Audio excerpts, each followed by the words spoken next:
मेरा नाम डॉली है। आज मैं आप लोगों को अपनी कहानी सुनाने जा रही हूँ, जिसको सुनकर शायद आपकी भी आंखों में आंसू आ जाएं। मैं 18 साल की थी जब मेरे माता पिता को मेरी शादी की फिक्र हो गई थी, जबकि अभी तक मैंने अपनी पढ़ाई भी पूरी नहीं की थी। अभी तो मैं सिर्फ हाई स्कूल ही कर रही थी। मैं गाजियाबाद में रहती थी, हमारा कोई रिश्तेदार नहीं था, क्योंकि मेरी माँ की शादी गांव में हुई थी। मेरे माता पिता के रिश्तेदार वहीं पर रहते थे। काफ़ी सालों पहले ही मेरे पिता अपना गांव छोड़कर गाजियाबाद आ गए थे, क्योंकि मेरी माँ को गांव में रहने की आदत नहीं थी। मेरी माँ का मायका दिल्ली के आसपास का ही था और उनकी शादी गांव में हो गई थी।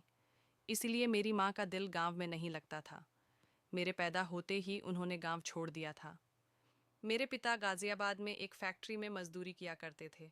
पिताजी की कमाई से बहुत ज़्यादा पैसे तो नहीं आते थे, लेकिन जितने भी आते थे हमारा घर का गुजारा अच्छे से हो जाता था। मैं अपने माता पिता की इकलौती औलाद थी।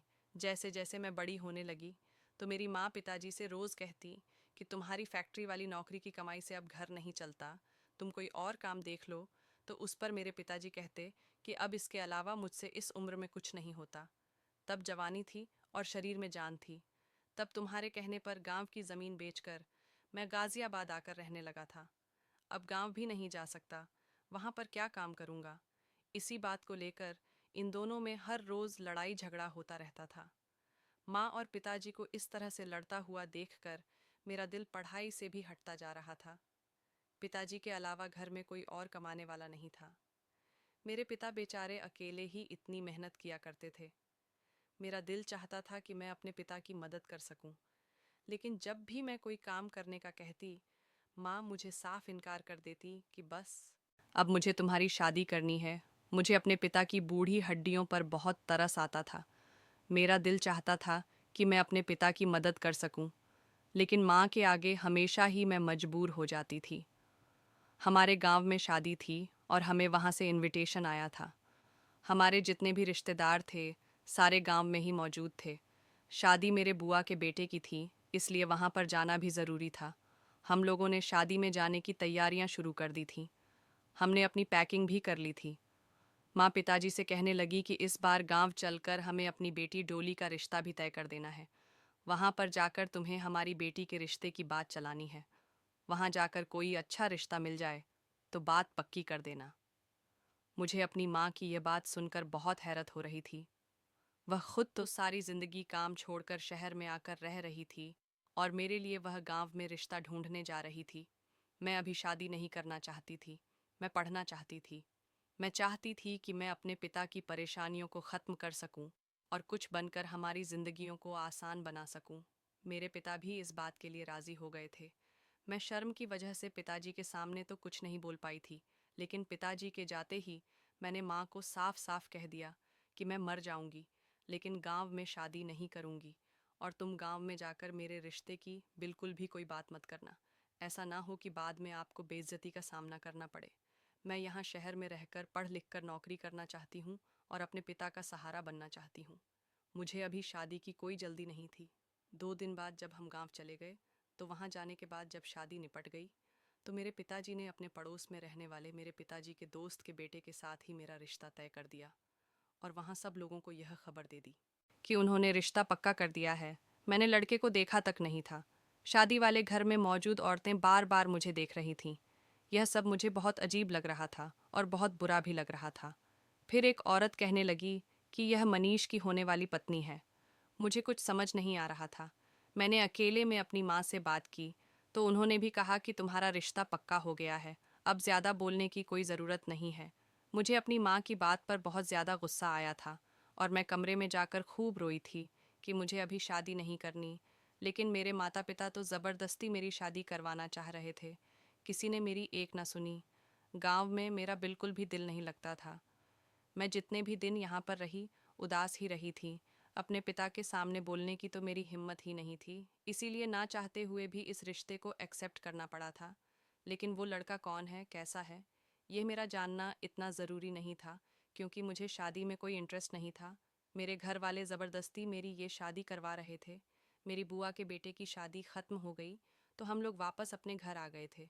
यहाँ पर हर रोज़ मेरी माँ पिताजी से मेरी शादी के इंतज़ाम के बारे में कहती रहती थी ये बातें सुनकर मेरे पिता परेशान हो जाते थे और उनके चेहरे पर परेशानी भरे एक्सप्रेशन देखकर मेरा दिल बहुत दुखता था।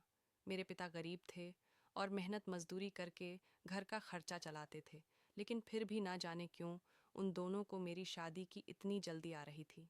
मेरे पिता की कमाई से कुछ भी नहीं जुड़ पा रहा था, तो इसीलिए वह दिन बदन और ज़्यादा परेशान रहने लगे थे। एक दिन मेरे पिता ने माँ को बताया कि उनके कुछ दोस्त विदेश पैसे कमाने के लिए जा रहे हैं।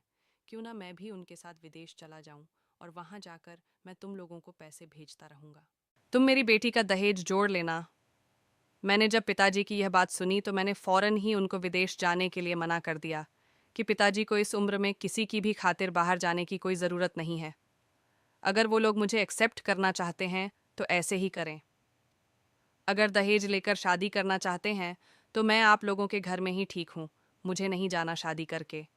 यह सुनकर माँ को गुस्सा आ गया और वह मुझसे कहने लगी कि तू कौन होती है। बड़ों के बीच में बोलने वाली पिताजी ने माँ को चुप कराया और मेरे करीब आकर मेरे सर पर हाथ रखा और मुझे समझाने लगे कि बेटी की शादी करना तो हर माता पिता का फर्ज होता है। इसीलिए माता पिता अपनी बेटी को ज़रूरत का सामान दहेज के रूप में देते हैं। तुम डरो मत और मेरी फिक्र मत करो, मैं 1-2 साल में वापस आ जाऊंगा। मेरे पिता ने मुझे चुप होने पर मजबूर कर दिया था, लेकिन मेरी माँ को पिताजी के विदेश जाने की बहुत खुशी थी, क्योंकि पिताजी वहाँ से बहुत सारे पैसे भेजने वाले थे। कुछ दिनों बाद ही पिताजी के विदेश जाने की तैयारी पूरी हो गई थी। गांव से भी कुछ लोग आए थे जो पिताजी के साथ विदेश जा रहे थे।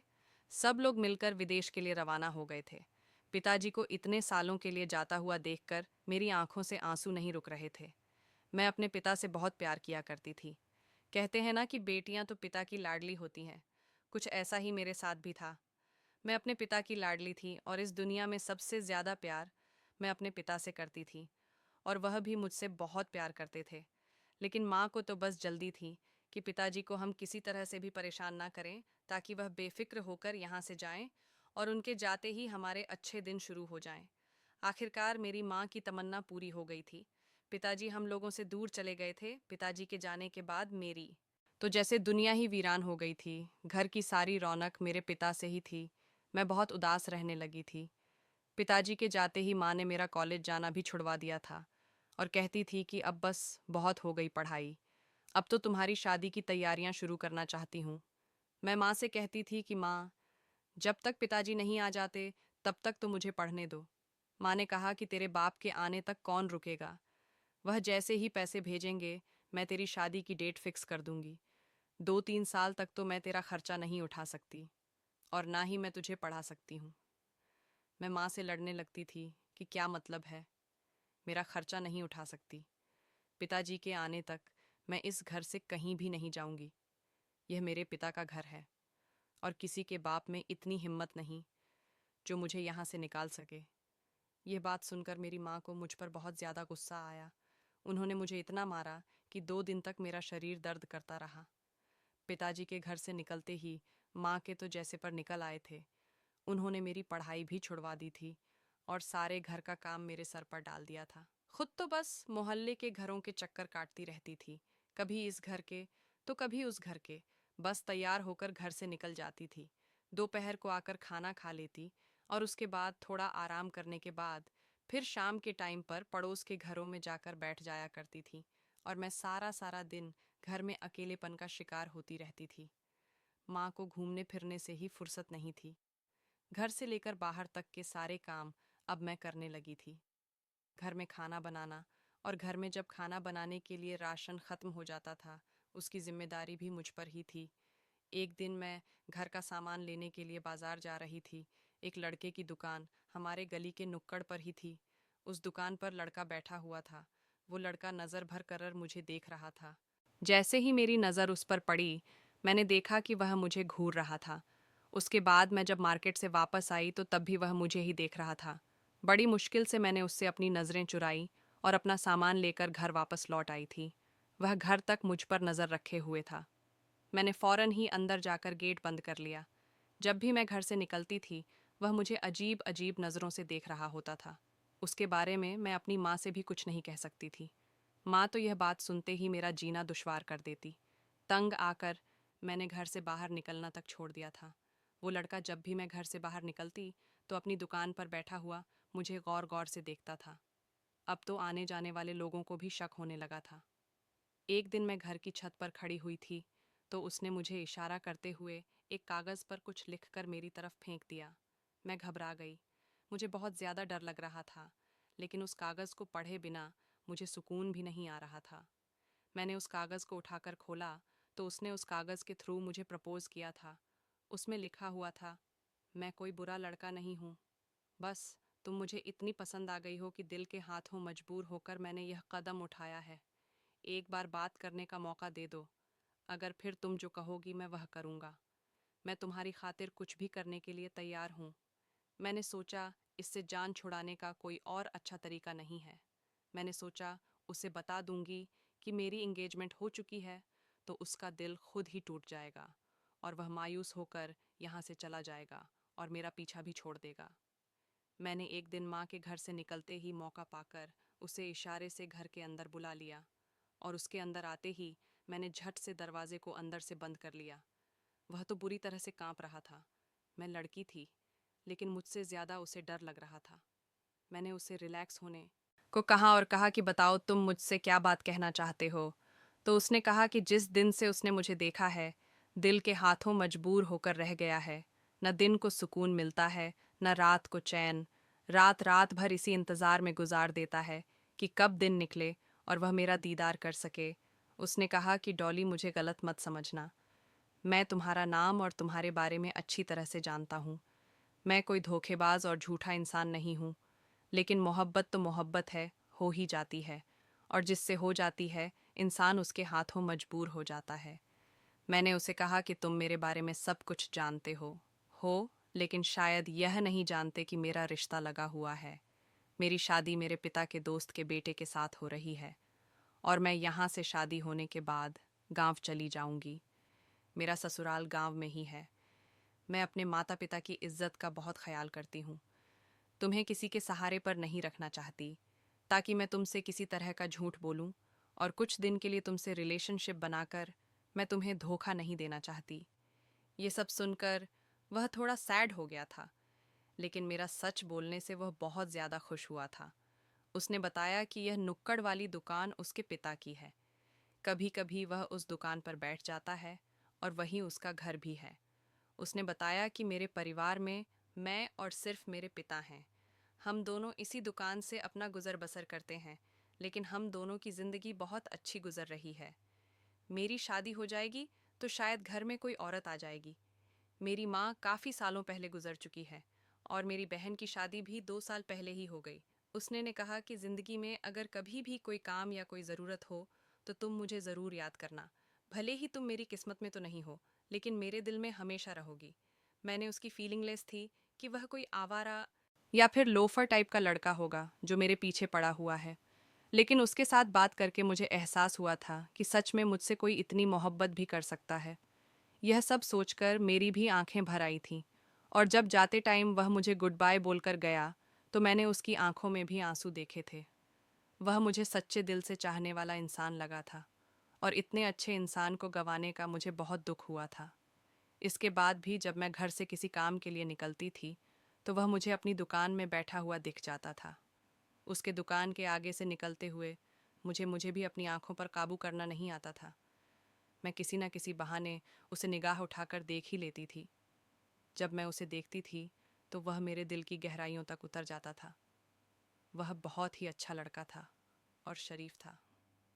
उस दिन के बाद उसने कभी मुझे तंग नहीं किया था, और ना ही कभी उस दिन के बाद उसने मुझसे दोबारा बात करने की कोशिश की थी। बस कभी कभी हम दोनों की नज़रें एक दूसरे की नज़रों से मिल जाया करती थीं। जाने अनजाने मुझे भी पता नहीं चला कि कब मैं भी उसको पसंद करने लगी थी और मेरे दिल में भी उसके लिए मोहब्बत जागने लगी थी। लेकिन पिता की इज्जत की खातिर मैंने अपनी फीलिंगलेस देश में मेरे लिए मेहनत कर रहे थे। मैं उनकी इज्जत पर कैसे आने दे सकती थी। इसीलिए मैंने अपने दिल को संभाल लिया था कि वह मुझे कितना भी चाहता हो और अच्छा लगता हो, लेकिन मेरी किस्मत मेरे पिता के फैसले की मोहताज है। फिर कभी मेरी ना उससे बात हुई और ना ही ज़्यादा। मैंने जान पहचान बढ़ाई, बस आंखों ही आंखों में आंखों की ज़रूरत पूरी होती रही। इसी तरह से अगले 4 महीने तक ऐसा ही चलता रहा, और 4 महीने बाद पिताजी ने विदेश से काफ़ी सारा सामान और मेरे दहेज के लिए काफ़ी सारे पैसे भी भेज दिए थे। मेरी माँ ने अकेले ही मेरी शादी करने का फैसला कर लिया था और मेरी ससुराल मैं कह दिया था कि वह कुछ लोगों को लेकर मेरे घर बारात लेकर आ जाएं। मैंने अपनी माँ को यह शादी करने के लिए बहुत रोका कि पिताजी के आने से पहले मुझ पर यह जुल्म मत करो। मुझे अपने माता पिता के आशीर्वाद के साथ विदा होना है। लेकिन मेरी माँ ने मेरी एक नहीं सुनी। कुछ दिन बाद गांव से कुछ लोग आकर शादी की डेट फिक्स करके चले गए। मैंने अभी तक लड़के की फ़ोटो तक नहीं देखी थी और दिन रात में रोती रहती थी। माँ ने पिताजी से कहकर अपना फैसला ज़बरदस्ती मनवा लिया। पिताजी ने फ़ोन पर बात की और शादी के लिए राज़ी होने को कहा। पिताजी मुझसे कहने लगे, मेरा आशीर्वाद हमेशा मेरी बेटी के साथ रहेगा। मैं हमेशा अपने पिता की बात के आगे झुक जाती थी और इस बार भी पिताजी के कहने पर मैं चुप ही रही थी और उनकी बात को मैंने मान लिया था। शादी की तैयारी बढ़ती गई। धीरे धीरे मेरा दम घुटने लगा था। कोई भी ऐसा इंसान नहीं था जो मेरी साइड ले सकता, जो मुझे तसल्ली देता। मेरी माँ तो बस हर टाइम शॉपिंग करने में ही लगी रहती थी। वह पिताजी की कमाई को दोनों हाथों से लुटाने में लगी हुई थी। कुछ कपड़े मेरी शादी के लिए बनाती तो अपने लिए उसे डबल कपड़े लेकर आती थी। माँ ने पड़ोस में शादी का इनविटेशन भी देना शुरू कर दिया था और उन्हीं औरतों को अपने साथ शॉपिंग पर लेकर जाती थी। मेरी माँ ने मेरी कोई भी ख्वाहिश नहीं पूछी थी कि मुझे क्या पसंद है, मैं क्या अभी ससुराल लेकर जाना चाहती हूँ। कुछ भी नहीं। बस वह मेरे सारे काम अपनी मर्जी से ही कर रही थी। वह बहाने से शॉपिंग पर निकल जाती थी और अपनी दोस्तों के साथ होटल में खाना खाकर आती थी। पिताजी का पैसा माँ को बहुत अच्छा लग रहा था। माँ जब अपनी दोस्तों पर पैसे खर्च किया करती थी तो उनकी दोस्त माँ को और भी ज़्यादा इज्जत देने लगी थी। माँ इस बात से बहुत खुश हो जाया करती थी। मैं माँ को समझाने लगी थी तो वह मुझे डांट कर चुप करा देती थी कि तेरे पिता सारी मेहनत सिर्फ तेरे अकेले के लिए ही तो नहीं कर रहे। मैं उनकी पत्नी हूँ। सबसे पहले उनकी कमाई पर मेरा हक बनता है। मेरी माँ ने अपने आप को बुरी तरह से बिगाड़ कर रखा था। उन्हें घर की और अपनी जवान बेटी की कोई चिंता नहीं थी। वह पिताजी की कमाई को अपने पास संभाल कर नहीं रख रही थी, बल्कि बेवजह की चीज़ों में उड़ा दिया करती थी। नए नए कपड़े बनाना, सहेलियों के साथ बाहर घूमने जाना, होटल में खाना खाना, ये सारे शौक उन्होंने बना लिए थे। माँ को मोहल्ले की औरतों से अपनी तारीफ सुनना बहुत अच्छा लगता था। माँ मुझे भी इसीलिए जल्द से जल्द शादी करके यहाँ से भेज देना चाहती थी, ताकि वह बेफिक्र होकर आराम से अपनी ज़िंदगी सुकून से गुजार सके। मुझे लगता था जैसे वह मेरी सगी माँ नहीं, बल्कि सौतेली माँ है। मैं अंदर से टूट कर रह गई थी। माँ ने थोड़े से कपड़े और थोड़ा सा सामान मेरे दहेज के लिए इकट्ठा कर लिया था। बस वह अपनी जिम्मेदारी से आज़ाद होकर बैठ गई थी। न बेटी को घर का काम सीखने में उसे नसीहत देती थी, न रहन सहन के तरीके सिखाती थी। हमेशा घूमने फिरने और मेकअप करने में ही लगी रहती थी। पिताजी के जाने के बाद माँ ने अपने आप को और भी ज़्यादा जवान बना लिया था। मेरी शादी की डेट फिक्स हो चुकी थी और धीरे धीरे मेरी शादी के दिन करीब आ रहे थे और मैं हर रोज़ चूल्हे पर जल रही थी। मेरी माँ ने मेरे सारे सपनों को चकनाचूर कर दिया था। मैं पढ़ लिख कर कुछ बनना चाहती थी, लेकिन शादी होने के बाद मेरे सारे शौक ख़त्म होने वाले थे। मेरी माँ को ना मेरे आराम का कुछ ख्याल था, ना ही मेरी शादी की कोई ज़्यादा फिक्र थी। माँ कहती थी कि गांव के लोग ज़्यादा मेकअप वगैरह नहीं जानते, इसीलिए तू जैसी है वैसी ही ठीक है। तुझे कुछ भी करने की कोई ज़रूरत नहीं है। वैसे भी तू खूबसूरत है। तेरे पति ने तुझे ऐसे ही पसंद कर लिया है। यह सब सुनकर मेरा दिल टूट जाता था कि जब उनको किसी बात का पता ही नहीं है तो मेरा रिश्ता गांव में क्यों किया था। कभी कभी तो मेरा दिल चाहता था कि मैं रितेश के साथ भाग जाऊं। रितेश जो मुझसे बहुत प्यार करता था, लेकिन पिताजी का ख्याल हर टाइम मुझे रोक लेता था। शादी से पहले मैं आखिरी बार रितेश से मिलकर उसके साथ बातें करके अपने दिल का सारा बोझ उतारना चाहती थी, क्योंकि मुझे लगता था अकेला दुनिया में वही एक ऐसा इंसान है जिसे मेरी परवाह है, जिसके लिए हर चीज़ से बढ़कर सिर्फ मैं हूँ। एक दिन माँ के घर से जाने के बाद मैं भी घर में लॉक लगाकर चुपचाप रितेश की दुकान पर चली गई और मैं उसकी दुकान पर चढ़ गई थी। मुझे देखकर वह फौरन उठकर खड़ा हो गया था। वह मुझे देखकर बहुत खुश हुआ था। उसके चेहरे की खुशी साफ बता रही थी कि वह मुझसे कितनी मोहब्बत करता है। फिर मैंने लेटर उसे दे दिया। उसमें लिखा हुआ था कि कल दोपहर के 3 बजे मुझे लेने आ जाना। मैं तुमसे दूर अकेले में कुछ बातें करना चाहती हूँ। वह लेटर उसने बिना पढ़े अपनी जेब में डाल लिया था और मैं वापस अपने घर चली गई। रोज़ माँ 3 बजे अपनी दोस्तों के साथ कहीं ना कहीं जाया करती थी। माँ घर से चली गई थी और मैं अकेली थी, इसलिए दिल के सारे बोझ उतारना चाहती थी। अगले दिन जब माँ चली गई तो उनके साथ ही मैंने घर के दरवाजे को अंदर से बंद कर लिया, ताकि उन्हें लगे कि मैं घर के अंदर ही हूँ। जैसे ही 3 बजे रितेश अपनी के साथ गली में मौजूद था, मेरी नज़र उस पर पड़ी तो मैं मुस्कुरा गई। सामने वह भी मुझे देखकर मुस्कुरा रहा था। माँ तो घर से जा चुकी थी, अब मेरे पास अच्छा बहाना था। मैंने रितेश को इशारा करके रुकने के लिए कहा और अपने फेस को दुपट्टे से अच्छी तरह से कवर कर लिया था, ताकि मुझे कोई पहचान ना सके। वैसे भी माँ को तो अब शाम के टाइम ही वापस आना था। मुझे डर था कि कहीं कोई मुझे उसके साथ पहचान ना ले, इसलिए मुझे अपना चेहरा छुपाना ज़रूरी था। मैं थोड़ी दूर पैदल चलकर जाने के बाद उसके साथ बाइक पर बैठ गई। जिंदगी में पहली बार मैं किसी अनजान लड़के के साथ बाइक पर बैठी थी। उसने बाइक स्टार्ट करते टाइम मुझसे संभल कर बैठने को कहा और मैंने अपना एक हाथ उसके कंधे पर रख लिया था। वह बहुत खुश हो गया था और फिर हम बहुत दूर तक चलते जा रहे थे। थोड़ी देर के बाद उसने बाइक एक रेस्टोरेंट के सामने रोक दी। उसके बाद हम रेस्टोरेंट के अंदर चले गए। वहाँ पर काफ़ी सारे लोग बैठे हुए थे, लेकिन कोई भी हमें नहीं जानता था। हम दोनों एक कोने की जगह पर चेयर पर बैठ गए और रितेश ने 2 कोल्ड ड्रिंक ऑन ऑर्डर कर दी। काफ़ी देर तक तो हम दोनों खामोशी से बैठे रहे। ना हम दोनों में कोई रिश्ता था, ना ही किसी तरह के रिश्ते की कोई उम्मीद थी, लेकिन फिर भी हम दोनों साथ निकल आए थे, क्योंकि कुछ भी नहीं था, लेकिन दोनों के दिलों में मोहब्बत फिर भी थी। वेटर भी इतनी देर में कोल्ड ड्रिंक लेकर आ गया था। रितेश ने मुझसे कहा कि अगर तुम कुछ और खाना चाहती हो तो मैं तुम्हारे लिए ऑर्डर कर कर देता हूँ। मैंने कहा, नहीं, मैं कुछ नहीं खाना चाहती।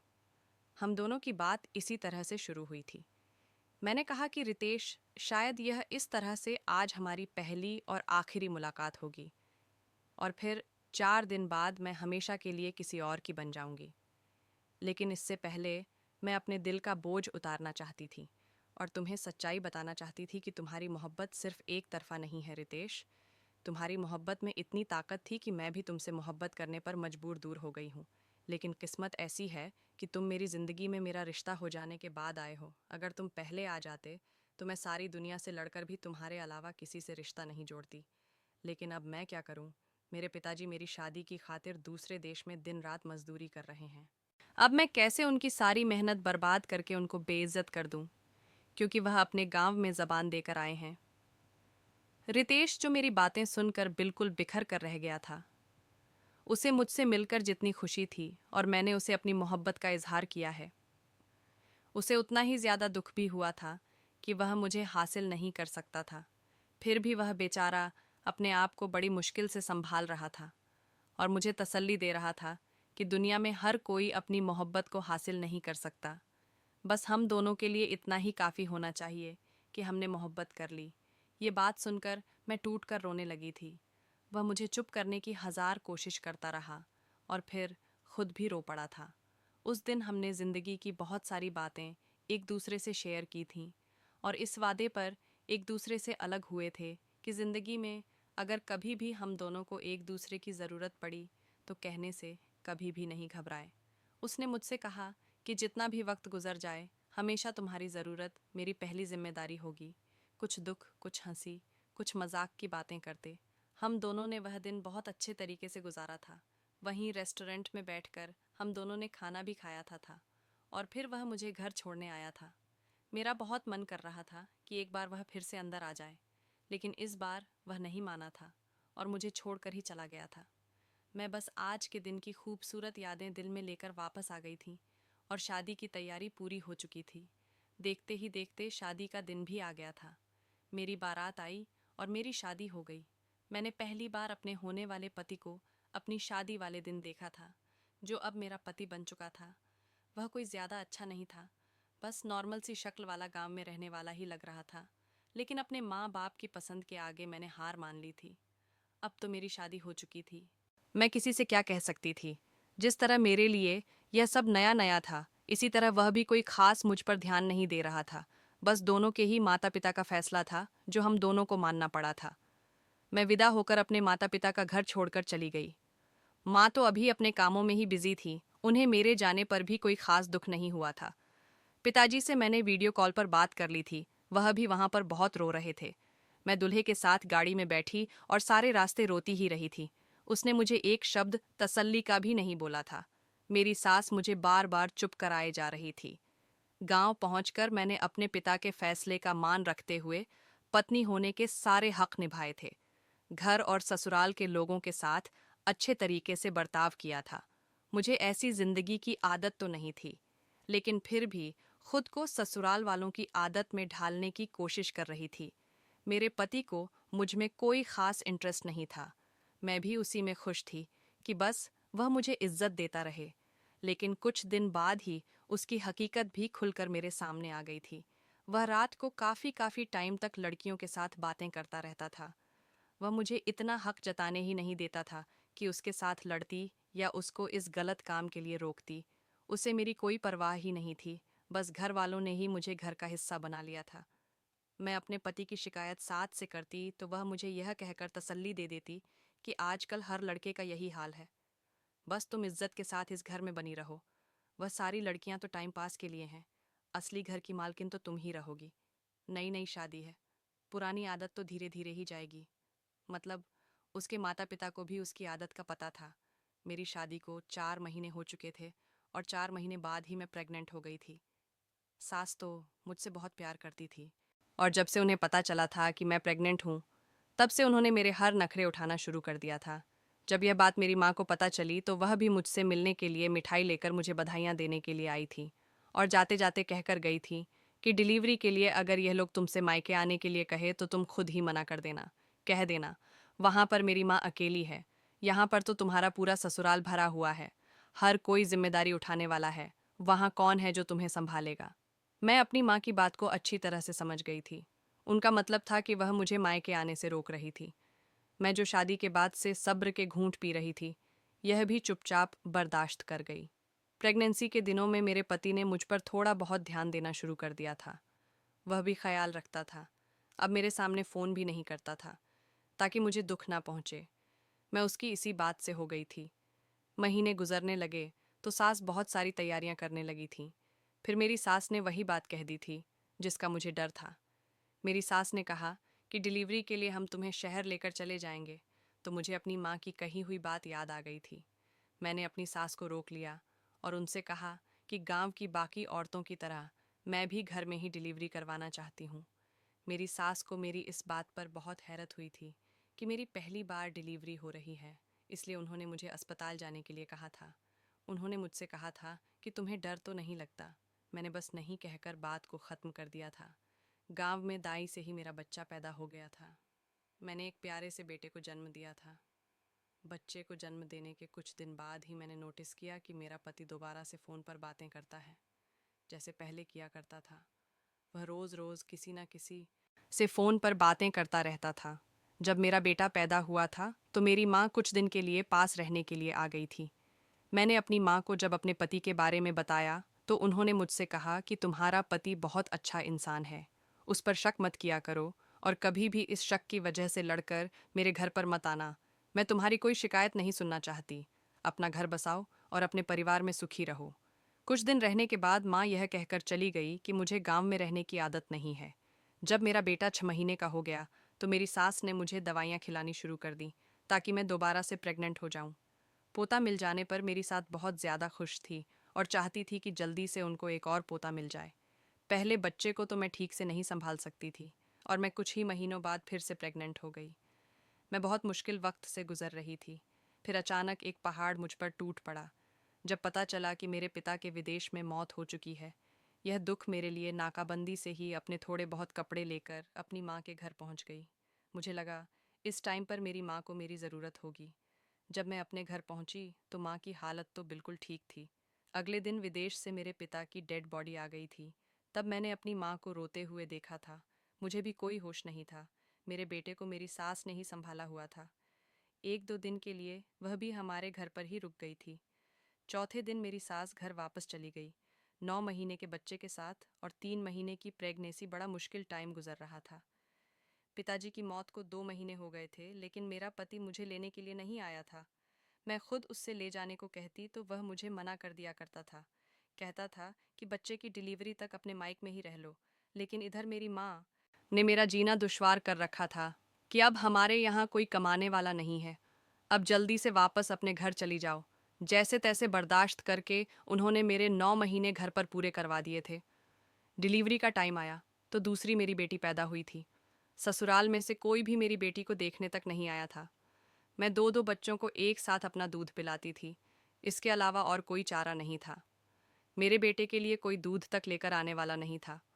माँ कहती कि इसके पिता से इसका खर्चा मंगवा हो, और मैं अपने पति से कहती तो वह कहता कि अभी यहाँ पर वापस मत आना, बेटे का ख्याल वहीं शहर में रहकर रख लो, कुछ दिन बाद आकर मैं खुद तुम्हें ले जाऊँगा। वो मुझे टालते जा रहा था, लेकिन अब मैं खुद ही अपने दोनों बच्चों को लेकर गांव चली गई।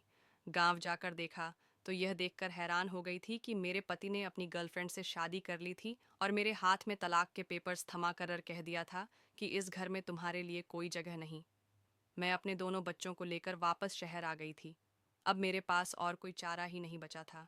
तलाकशुदा होकर मैं दोबारा अपनी माँ के पास वापस आ गई थी। मेरी माँ ने इधर खूब हंगामा कर दिया कि तेरी ही गलती होगी, तभी तो तेरे पति ने दूसरी शादी कर ली, और तुझे अपने पति का घर नहीं छोड़ना चाहिए था और ना ही इधर रहने के लिए आना चाहिए था। जिस पिता की खातिर मैंने यह सब बर्दाश्त किया, वह भी जिंदा नहीं रह सके। माँ से तो वैसे भी मुझे कोई उम्मीद नहीं थी। उन्होंने मुझे घर से निकालने की कोशिश की तो मैंने अपने पिता की जायदाद से हिस्सा मांगने की बात कर दी, जिससे मेरी माँ बुरी तरह से डर गई थी। तब जाकर उनकी जुबान बंद हुई थी। मुझे पढ़ाई तक पूरी नहीं करने दी थी। अगर मैं पढ़ी लिखी होती तो कोई जॉब ही कर लेती।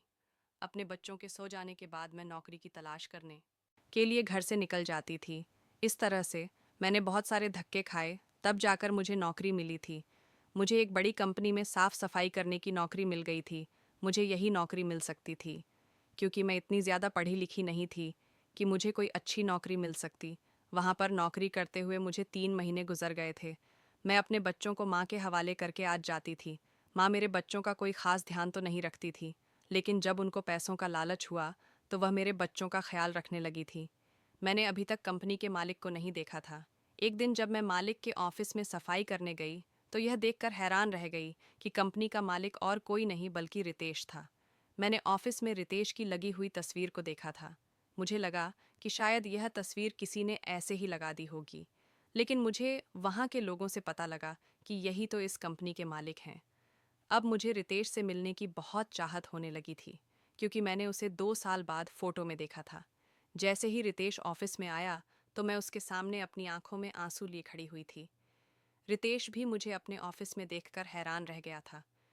फिर उसने मुझे अपने ऑफिस में बुलाया और मुझसे पूछा कि तुम यहाँ पर क्या कर रही हो।